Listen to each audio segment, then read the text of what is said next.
Porque habrá entonces gran tribulación. Esto está expresado en singular, ¿no? No habla de tribulaciones, sino de tribulación, cual no la ha habido desde el principio del mundo hasta ahora, ni la habrá. Se puede imaginar, esta tribulación del cual habló el Señor Jesús es único. Lo que significa que para el mundo de hoy, mi amigo, viene cosas peores. Viene una grande catástrofe espiritual.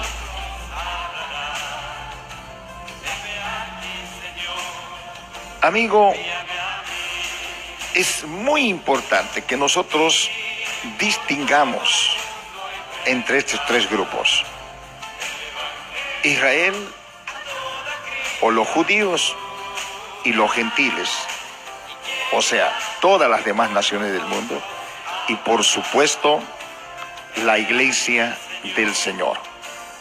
¿Qué es una tribulación? Es una adversidad, es una aflicción, una angustia, una calamidad, un dolor, un padecimiento, o dicho de otra manera, un gran sufrimiento. El Señor Jesús dijo: y por haberse multiplicado la maldad, el amor de muchos se enfriará. Mas el que persevere hasta el fin, este será salvo. De modo que la iglesia que comenzó por primera vez a desarrollar la obra misionera, es decir, a predicar este santo evangelio en la persona de nuestro Señor y Salvador Jesucristo, empezó en un tiempo de muchas tribulaciones, de muchas angustias, de muchos peligros, de muchos sufrimientos. Recuerda que los primeros cristianos, y sobre todo recordando un poco lo que le sucedió al primer mártir de la iglesia, que además fue uno de los primeros diáconos de la iglesia primitiva, porque la iglesia realmente estaba experimentando un grande crecimiento en lo espiritual. Hay mucha gente, multitud de gente se convertían de las tinieblas a la luz admirable de Jesucristo. Estoy hablando de los judíos y gentiles. Judíos y gentiles que se convertían al evangelio, mi amigo, era justamente para conformar este tercer grupo que se llama la iglesia del Señor, que es el pueblo de Dios, que es, como dice la palabra de Dios, una nación santa, real sacerdocio, pueblo adquirido por Dios. Esa iglesia que es luz de este mundo y la sal de esta tierra, mi amigo, nosotros vemos que hasta el día en que llegue el Señor Jesús, hasta el día del arrebatamiento, quiero decir, la iglesia seguirá pasando por diversas tribulaciones. Entonces estaba hablando sobre Esteban, el primer mártir de la iglesia. Él fue apedreado y él murió por predicar el evangelio.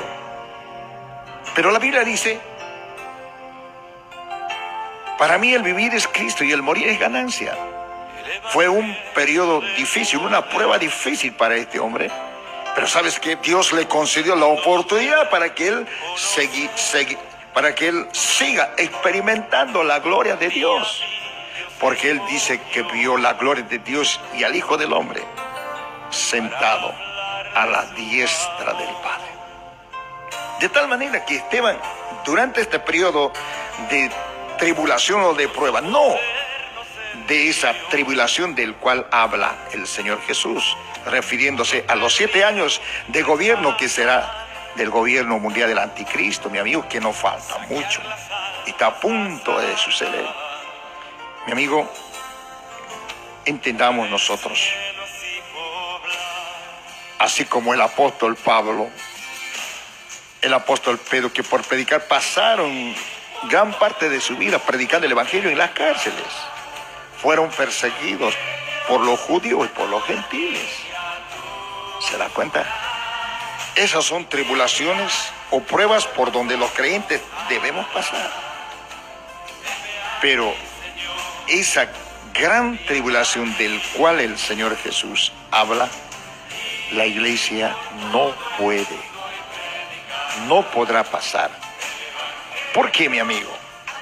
La Biblia dice en el libro de Segunda de Tesalonicenses, capítulo 2, para que nosotros podamos entender incluso más claramente respecto a esta gran interrogante: ¿la iglesia pasará por la gran tribulación? O cuando se instale el gobierno mundial del anticristo, ¿la iglesia pasará por ese periodo? Veamos qué dice la Biblia. Pero con respecto a la venida de nuestro Señor Jesucristo y nuestra reunión con Él, se refiere a la reunión del Señor Jesús con la iglesia en el cielo, en las nubes. Os rogamos, hermanos, les decía el apóstol Pablo a la iglesia en Tesalónica, que no nos dejemos mover fácilmente de nuestra manera de pensar, ni nos conturbemos, ni por espíritu, ni por palabra, ni por carta, como si fuera nuestra, en el sentido de que el día del Señor está cerca. La palabra que se predica no es nuestra, eso tiene que quedar claramente establecido. Que nadie nos engañe en ninguna manera, porque no vendrá sin que antes venga la apostasía, del cual hoy podemos ver a la luz de la palabra que este periodo tan duro, pero y tan real que es la apostasía, lo tenemos a la orden del día.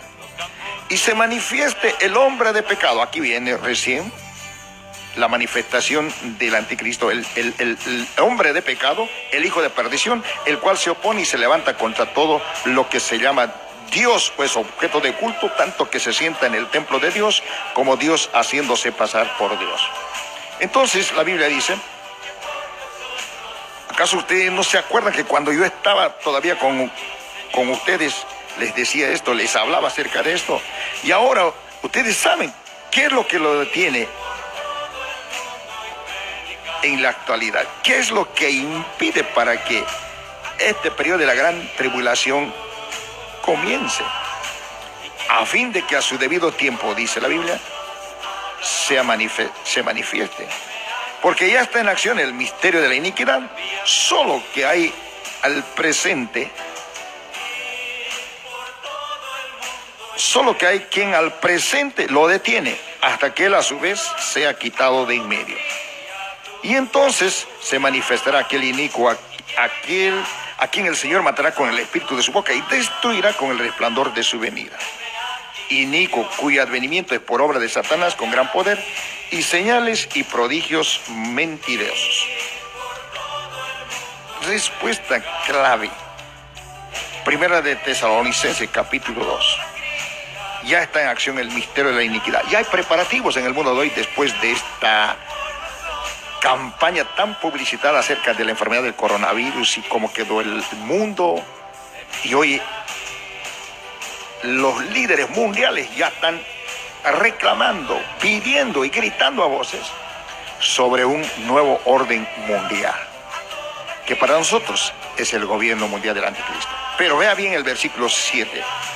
La Biblia 6 dice, y ahora nosotros sabemos lo que lo detiene, a fin de que a su debido tiempo se manifieste, porque ya está en acción el misterio de la iniquidad. Solo que hay quien al presente lo detiene, hasta que él a su vez sea quitado de en medio.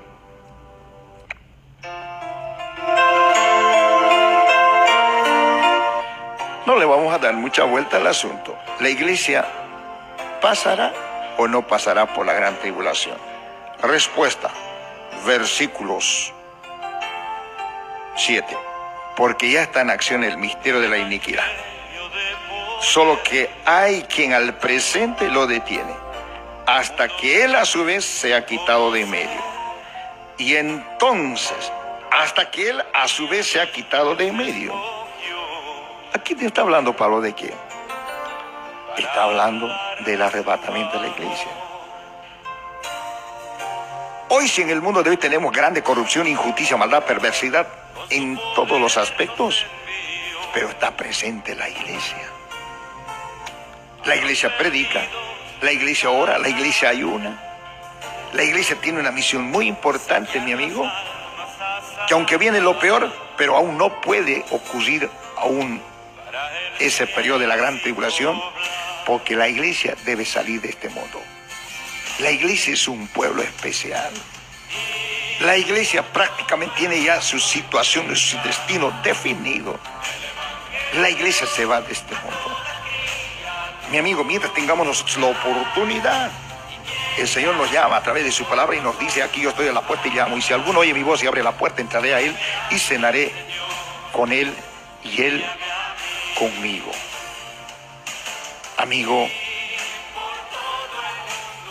la gran tribulación, según estos pasajes bíblicos que lo pusimos, es un periodo de tiempo único en la historia de la humanidad.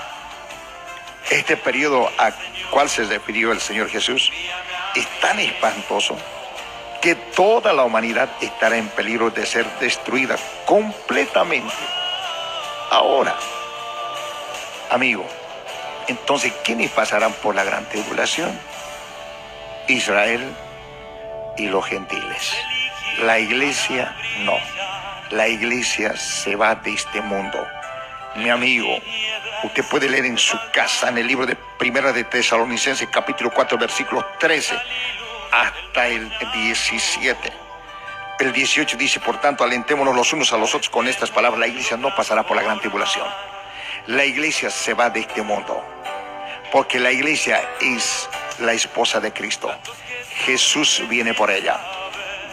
Amigo, permitámonos que el Espíritu Santo siga ministrando nuestra vida, siga guiando nuestros pasos, para que nosotros podamos cumplir con la misión. Nuestro trabajo principal es predicar el Evangelio. Nuestro trabajo no es juzgar ni condenar a nadie. La iglesia tiene una tarea, tiene una misión. Somos luz para Israel y para los gentiles.